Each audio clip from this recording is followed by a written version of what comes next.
प्रेमचंद रचित अनुभव कहानी संबंधों के स्वार्थपूर्ण उतार चढ़ाव के अनुभव को प्रकट करने वाली कहानी है। कहानी का जो कथानक है वह भारत के स्वाधीनता संग्राम में निरत रहने वाले वीरों तथा देशभक्तों को सहयोग देने वाले साहसी सत्पुरुषों से संबंधित है।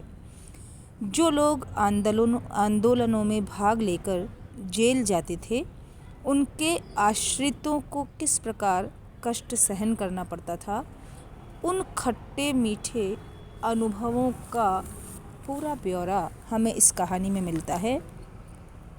अनुभव कहानी एक देशभक्त की पत्नी द्वारा आत्मकथात्मक शैली में कही गई कहानी है।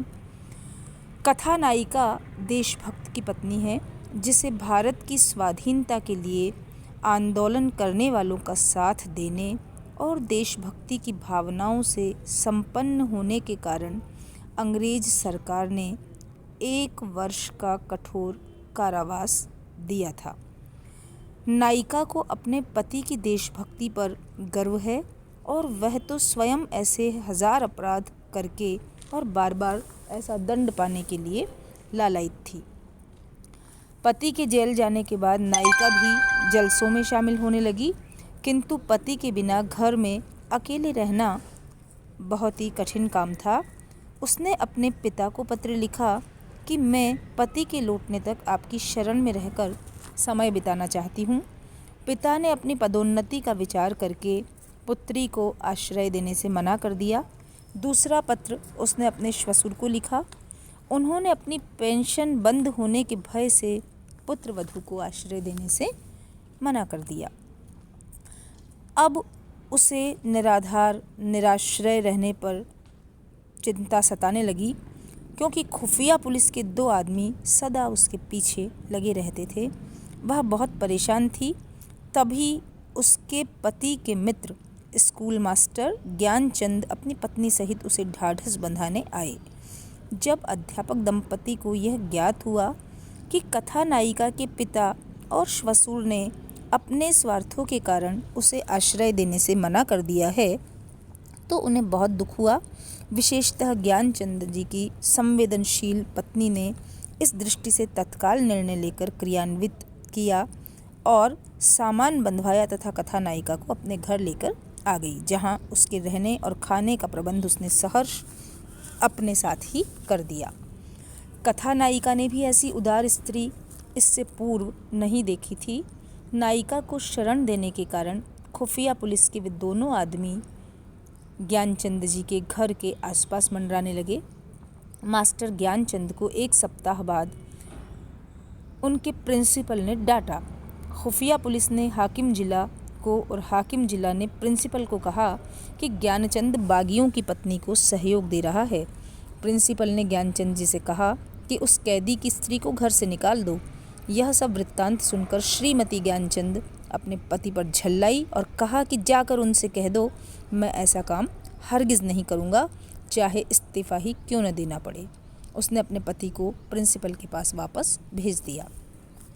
नायिका ने श्रीमती ज्ञानचंद से कहा कि मेरे लिए आप इस झगड़े में न पड़ें, मैं कहीं अन्यत्र चली जाऊंगी। तब श्रीमती ज्ञानचंद ने कहा कि तुम्हारे पति देशभक्त और स्वयं सेवकों का सत्कार करने के अपराध में जेल गए हैं।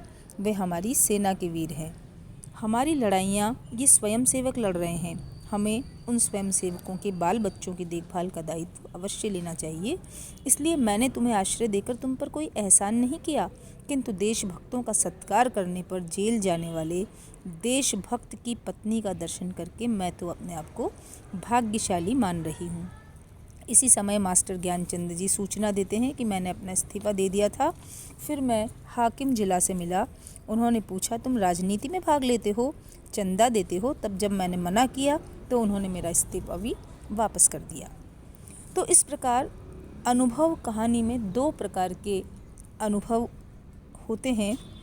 जब संकट आता है तभी अपने पराये की पहचान की जाती है, और दूसरी बात यह कि केवल रक्त संबंध ही अपनेपन का प्रतीक नहीं होते। समय पर खरा उतरना ही संबंधों की निकटता और अपनेपन को प्रकट करता है।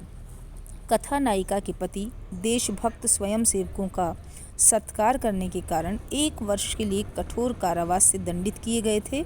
पति की अनुपस्थिति में कथा नायिका के जो अनुभव हैं वही इस कहानी का मुख्य कथ्य है और इसीलिए कहानी का नामकरण भी अनुभव रखा गया है। उसके 2 प्रकार के जो अनुभव है उनका निर्देशन कथा में इस प्रकार किया गया है।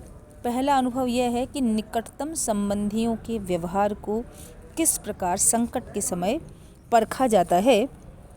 पति के बिना जब कथा नायिका निराश्रित हो जाती है और पति निस्वार्थ देशभक्तों का सत्कार करने के कारण जेल गया है, तो पति की गैर मौजूदगी में जब चारों ओर उस पर खुफिया पुलिस की निगरानी रहती है, ऐसी स्थिति में वह स्त्री झंझटों से बचने के लिए अपने पति और श्वशुर से, जो कि स्वयं उसके संबंधी थे, उसके पति के संबंधित थे, उनसे शरण मांगना चाहती है, लेकिन निजी स्वार्थों के कारण उन्हें टका सा जवाब मिल जाता है और बेचारी देशभक्त की पत्नी अत्यंत व्याकुल होती है।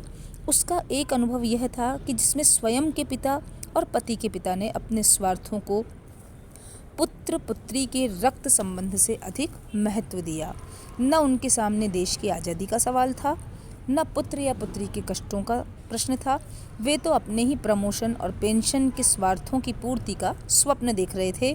कथा नायिका का अपने निकटतम संबंधियों के प्रति यह अत्यंत कटु अनुभव था, जिसकी पीड़ा वह भुला न सकी और प्रकारांतर से कहानी में हमें टपकती हुई दिखाई देती है।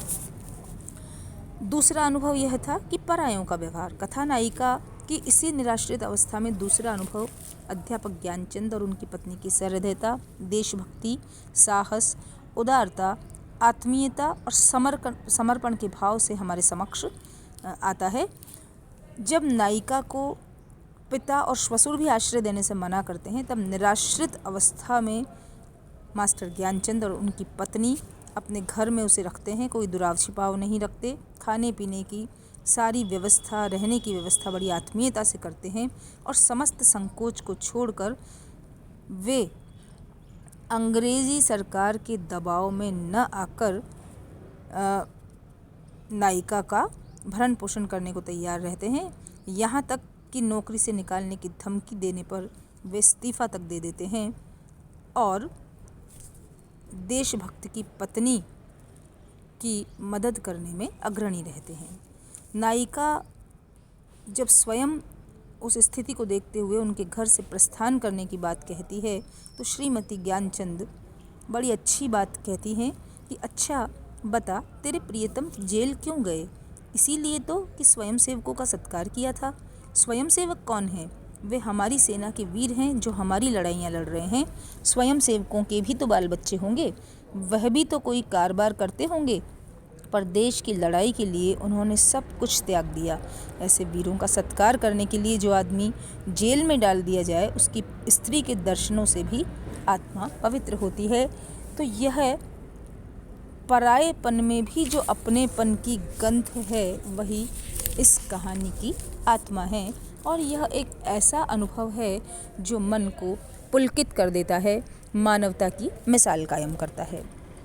एक अनुभव यह भी है जो देशभक्त संस्थाओं के व्यवहार से ज्ञात होता है कि पति के जेल जाने के बाद जब कथा नायिका 1-2 बार जलसों में शामिल होती है, किंतु उसके साथ वहाँ भी संवेदनहीनता का व्यवहार किया जाता है। तो यह भी एक अनुभव है कि जब तक सरपरस्ती है और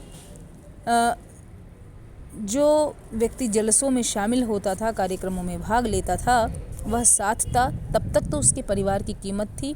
लेकिन जैसे ही उस व्यक्ति को जेल में डाल दिया गया, उस परिवार की दशा पर विचार करने वाला उन संस्थाओं में भी कोई नहीं रहा। तो ये संस्थागत संवेदनहीनता का भी उदाहरण हमारे समक्ष है। इस प्रकार कथा नायिका के अनुभव रहे हैं कि पिता तथा संबंधी भी यदि संकट में काम न आवें तो उनका संबंध व्यर्थ है।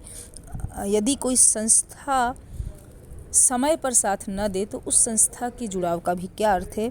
लेकिन मास्टर ज्ञानचंद और उनकी श्रीमती का व्यवहार यह सिद्ध कर देता है कि ऐसी स्थिति में यदि परायों के द्वारा भी अपनेपन का व्यवहार किया जाता है और ऐसे पराये जो देशभक्तों को अपनी आत्मा में स्थान देते हैं, उनके लिए सब कुछ करने के लिए तैयार रहते हैं। तो ऐसे व्यक्तियों का व्यवहार स्मरणीय है, नमनीय है और यही अनुभव कहानी में कथा नायिका के अनुभव के द्वारा हमें ज्ञात होता है।